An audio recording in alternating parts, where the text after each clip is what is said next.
कल पाकिस्तान में बड़ा दिन है। इमरान खान और उनके समर्थकों की फौज कल रावलपिंडी पर घेरा डालने की तैयारी में है। रावलपिंडी में ही पाकिस्तानी फौज का हेडक्वार्टर है। इमरान खान अपनी पसंद का आर्मी चीफ तो नहीं बनवा पाए, लेकिन कल अपनी ताकत दिखाकर फौज को जल्द चुनाव करवाने के लिए मजबूर करने की कोशिश में है। फौज और इमरान में पहले से ही तकरार चल रही है। जाहिर है कल मामला आउट ऑफ कंट्रोल हो सकता है। ऐसे हालात में पाकिस्तान के कब्जे वाले कश्मीर को एक वहां अलग हलचल है। नया आर्मी चीफ और कठपुतली सरकार की बजाय पाकिस्तान में इंडियन आर्मी और मोदी सरकार को लेकर गहमा गहमी तेज है। इस रिपोर्ट में देखिए।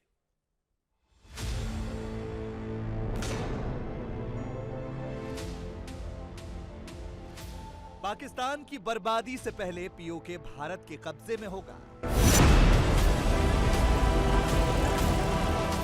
बाजवा का चहेता जनरल देखता रह जाएगा और पीओके भारत में मिल जाएगा। पाकिस्तान इसको रोकने की पूरी कोशिश तो करेगा अपनी तरफ से। नहीं, पाकिस्तान नहीं रोक पाएगा। रशिया ने क्रीमिया टेक ओवर कर लिया, कुछ हुआ?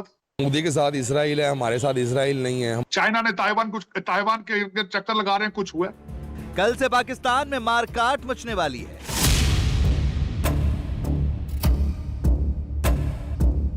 इलेक्शन की तारीख नहीं मिलेगी, अब बात पुरानी हो गई है। इस ब्लैकमेलिंग में किसी ने आना होता तो फिर शायद आपको तारीख ले देते। आप इस जिद को छोड़ें। रावलपिंडी में फौज को घेरेंगे इमरान, झुलस जाएगा पाकिस्तान। 26 नवंबर हफ्ते को पिंडी में 1 बजे मैं इस हालत के अंदर आपके लिए आ रहा हूं और आपने मेरे लिए पहुंचना है। पाकिस्तान की फौज ने नेताओं को हैसियत बता दी। मुल्ला जनरल को कमान थमा दी। शहबाज हाथ बांधे रह गए और इमरान मुंह ताकते रह गए। पाकिस्तान में जो होना था सो हो गया। अब भारत अपना फैसला करने को तैयार है। इससे पहले कि पाकिस्तान के कब्जे वाला कश्मीर भी फौज, आतंकी और सियासतदानों की आपसी जंग में तबाह हो जाए, जन्नत के इस दूसरे टुकड़े को भी भारत अपने आगोश में सुरक्षित करने का कदम उठा रहा है। आहट पूरा पाकिस्तान सुन रहा है। सरहदों के ऊपर इस वक्त आवाज आ रही है कि we are ready to take the Pakistan occupied Kashmir. उनका मैं नाम भी बता देता हूं, जो नादरन आर्मी कमांड के अपिंद्रा उनका नाम है, अपिंद्रा देवती उनका नाम है। उन्होंने जिन्होंने स्टेटमेंट दी है, उन्होंने कहा we are ready, we are waiting for the signal.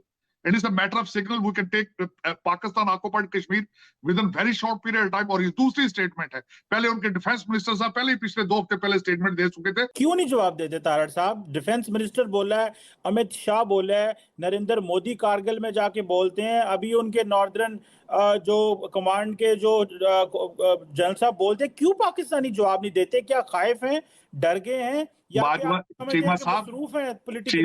Cheema साहब डिफेंस और बैरियर के प्लाटों से ऊपर सोच जाए तो तब हो। जो भी लोग इस वक्त पाकिस्तान की किस्मत का फैसला कर रहे हैं, सबके बच्चे तो बाहर हैं।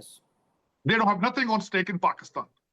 That is the biggest tragedy of Pakistan. Bharat से बयान क्यों आया, ये इसका भी मैं वजह बता देता हूं। रशिया ने क्रीमिया टेक ओवर कर लिया, कुछ हुआ?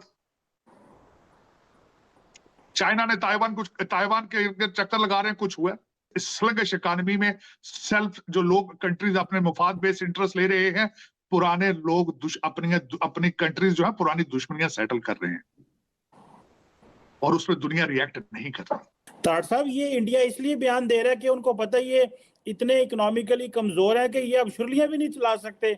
मतलब वो जो टीमा साहब, आप इकोनॉमिकली, ना सिर्फ आप इकोनॉमिकली कमजोर हैं, आप मोरालिटी भी आपकी खत्म हो चुकी है। भारतीय सेना की उत्तरी कमान के chief lieutenant general Upendra Dwivedi के ऐलान पर पाकिस्तान में खलबली मच गई। जनरल आसिम मुनीर उर्फ मुल्ला जनरल की ताजपोशी के ठीक पहले भारतीय सेना के इरादों की इस खुली मुनादी से पाकिस्तानी सेना तिलमिला गई और कश्मीर में मानवाधिकार का रोना रोने बैठ गई। पाकिस्तान के कब्जे वाले कश्मीर पर बयान देकर भारतीय फौज दुनिया का ध्यान कश्मीर में चल रही ज्यादतियों से हटाना चाहती है। पीओके में आतंकी कैंप और लॉन्च पैड होने के आरोप बेबुनियाद हैं। मेरा ये क्वेश्चन ये है कि आपकी कौम को जिहाद की जरूरत है? अब तो तालिबान ने भी जिहाद का नारा छोड़ दिया, लेकिन आपने उनको जिहाद उनके मुंह में फीड किया, उनको दिया है। आप कभी टीएलपी बनाते हैं, कभी टीटीपी बनाते हैं, कभी लश्कर तैयबा बनाते हैं, कभी आप कुछ बनाते हैं, कभी कुछ बनाते हैं। ਉਹ ਖੁਦਾ ਦਾ ਨਾਂ ਜੇ, ਇਹਨਾਂ ਨੂੰ ਕੰਪਿਊਟਰ ਸਿਖਾਓ, ਇਹਨਾਂ ਨੂੰ ਰੋਟੀ ਖਾਣਾ ਸਿਖਾਓ ਜੇ अगर कर सकते हो। 1947 से लेकर अब तक पाकिस्तानी फौज कश्मीर पर नजरें गड़ाए बैठी है। फौज और फौज के पाले आतंकी हथियार के दम पर भारत से कश्मीर छीनने की ख्वाहिशें पाले बैठे हैं। लेकिन इससे उलट पाकिस्तान में बहस इस बात पर होने लगी है कि कहीं पीयूके में भी 1971 वाला हाल ना हो जाए। उन्होंने उसमें ये भी कहा कि जो साबिक भारतीय army chief field marshal Manek Shah हैं, उन्होंने भी हमारी फौज जिस बहादुरी से लड़ी और बेमिसाल कुर्बानियां पेश की, तो उन्होंने भी इसकी तारीफ की। क्या ये बात सच है? मुझे आज तक याद है, मैं बहुत छोटा था मगर मुझे एहसास था, शऊर था कि क्या हो रहा है। जब वहां सरेंडर हो रहा था तो यहाँ मगरबी पाकिस्तान में याहिया खान साहब तकरीर कर रहे थे कि हिंदुस्तान की गली गली में लड़ाई होगी। इकरार नहीं कर रहे थे और सरेंडर किए हुए 24 घंटे हो चुके थे। कौम को बेवकूफ बनाया जा रहा था क्योंकि मीडिया नहीं था बड़ा।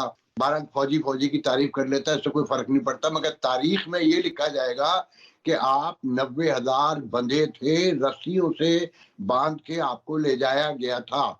ये है तारीख। आप कुछ भी कहते रहिए मगर जो लिखा जा चुका है वो लिखा जा चुका है।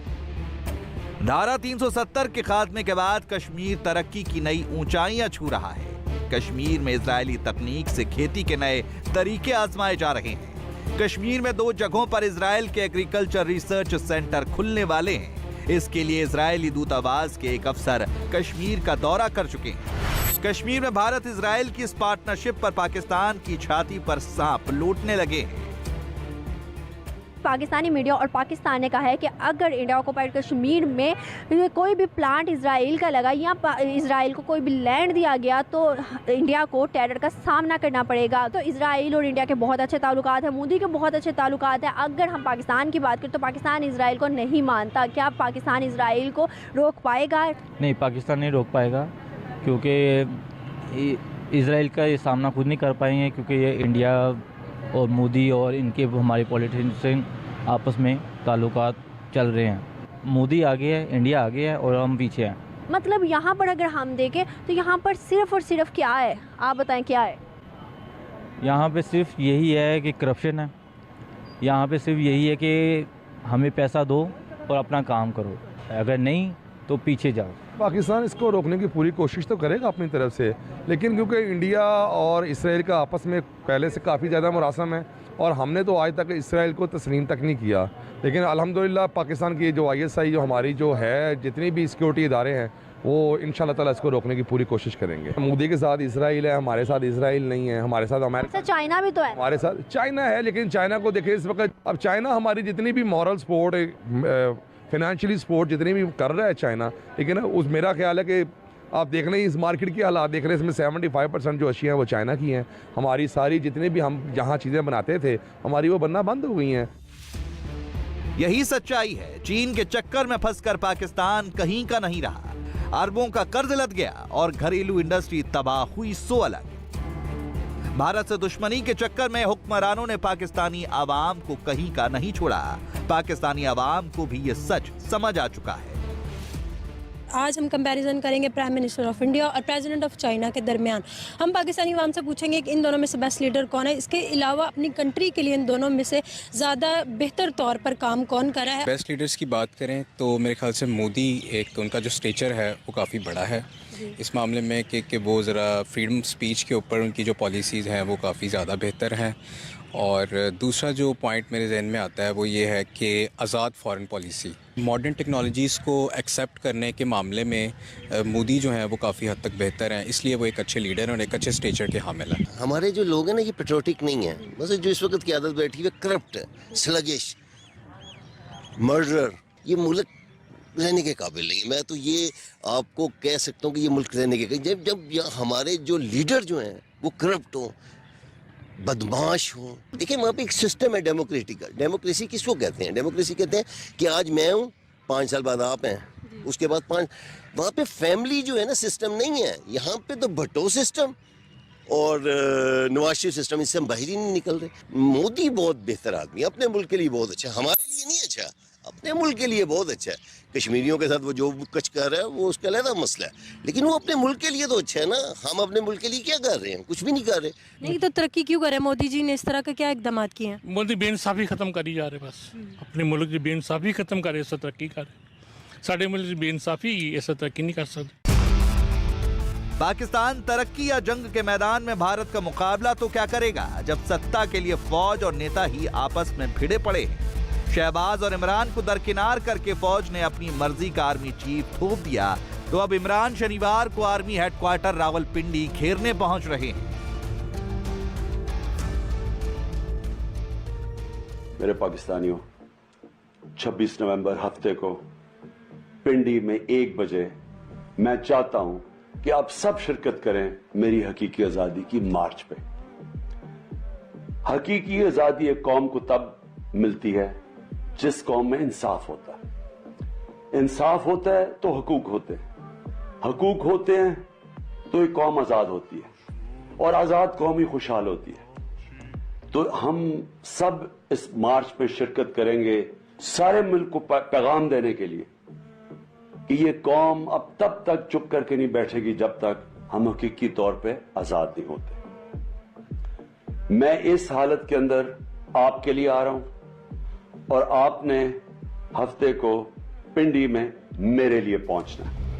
इमरान अपने जख्मी पैर दिखाकर लोगों से भावुक अपील कर रहे हैं, तो पाकिस्तान के कोने कोने से इमरान के समर्थकों का हुजूम भी रावलपिंडी के लिए निकल पड़ा है। इमरान फौज पर दबाव बनाकर जल्द चुनाव करवाना चाहते हैं, लेकिन फौज के तेवर देखते हुए लगता नहीं कि उनका कोई भी दांव चल पाएगा। इमरान खान साहब, आपको पिंडी से इलेक्शन की तारीख नहीं मिलेगी। अब ये जो है वो अब जो है ना बात पुरानी हो गई है। आपको इस्टेब्लिशमेंट इलेक्शन की तारीख नहीं लेके देगी। अगर इस्टेब्लिशमेंट ने आपको इलेक्शन की तारीख लेके देनी होती तो आपने जो पिछले 5-6 माह में आपने जो कुछ किया है, जो कुछ आपने बयान किया है, जो कुछ आपने तकरीर की है, और जिस इंतहा तक आप गए हैं, अगर आपकी इस ब्लैकमेलिंग में किसी ने आना होता तो फिर शायद आपको तारीख ले देते। आपने तो ये सारा कुछ इसीलिए किया कि ये मुझे कि इतना मजबूर हो जाएं कि वो कहें कि यार इसको तारीख लेके दो और जान छुड़ाओ। आप इस मुल्क को तरक्की देने की बजाय इस मुल्क की तबाही का बायस बने। आपने ऐसी करप्शन की दाग बेल डाली कि जिस करप्शन के मतलब मालूम करके सुन के बंदा हैरान हो जाता है कि यार कोई इतना घटिया लेवल पे भी जाके जो है वो करप्शन का सोच सकता है या कर सकता है। आप इस जिद को छोड़ें, इसमें आप किसी सूरत जो है वो कामयाब नहीं हो सकते। पाकिस्तान में एक तरफ कुर्सी का खेल धड़ल्ले से जारी है, दूसरी तरफ कारोबार, उद्योग, नौकरियां, अस्पताल और स्कूल कॉलेज सब चौपट है। पाकिस्तान के इन छात्रों की बातें सुनिए, हकीकत पानी की तरह साफ हो जाएगी। इन्होंने कुछ बैनर साथ में उठाए हुए हैं, तो इनसे पूछूंगा कि क्या वजूहत है और ये क्या चाहते हैं हुकूमत से। नवाज भी सुन ले आजादी, जरदारी सुन ले आजादी, बाजवा सुन आजादी, तालीम की लेंगे आजादी, तुम क्यों ना दोगे आजादी, तुम्हें देनी पड़ेगी आजादी। हमारे मुल्क में 2.5 करोड़ से ज्यादा बच्चे जो हैं वो स्कूलों से बाहर हैं, उनको बेसिक, और जो स्कूल्स में है उनको बेसिक वो सहूलियात ही मैसर नहीं है, तो फिर हम स्पेस एजुकेशन कैसे हासिल करें। और सैलाब आने के बाद जो स्टूडेंट्स पढ़ भी रहे थे उनसे भी इतनी फीसिस चार्ज की गई कि वो भी पढ़ नहीं सकते हैं। एक छोटे से तबके के पास पाकिस्तान में तालीम अवेलेबल है, और बाकी जो 80 से 90% लोग हैं वो तो यूनिवर्सिटियों में पहुंच ही नहीं पाते। इसकी वजह से हमारा जो टैलेंट है, एक तो 100 लोगों में से आएंगे तो ज़्यादा टैलेंटेड होंगे, तो वो 90% तो पहले ही निकल जाता है, बाकी 10% बचती हैं। वो तालीम का म्यार ही ऐसा नहीं है, रिसर्च ऐसी नहीं है कि वो भी कहीं आगे जा सके। इंडिया का सियासी निज़ाम है, इंडिया का सियासी निज़ाम हमारी तरह 3-4 जो इंतहाई, मैं लफ्ज़ यूज़ नहीं करना चाहता, 30-40 साल से उनमें कोई, उनकी पॉलिसीज़ देख लें, कोई बदलाव नहीं आया। ना उनको खुद कोई काम करना आता है, ना वो दूसरों को करने देते हैं। फौज और नेताओं के लालच में फंसे पाकिस्तान का ये हाल है कि अगस्त महीने में आई बाढ़ से तबाह हुए लोग अभी तक राहत और आशियाने के लिए तरस रहे हैं। बाढ़ के नाम पर अरबों डॉलर की विदेशी मदद नेताओं की जेब में चली गई और बाढ़ पीड़ितों को फूटी कौड़ी तक नहीं मिली। डिफॉल्ट रेटिंग 100% के पार चली गई, लेकिन इससे किसी को कोई मतलब नहीं है, क्योंकि पाकिस्तान के ठेकेदारों ने अपने ठिकाने तो पहले ही लंदन और अमेरिका में बना लिए हैं। इंडिया टीवी हर वक्त हर जगह डाउनलोड करने के लिए सर्च करें India TV news Google play store या ऐप स्टोर पर।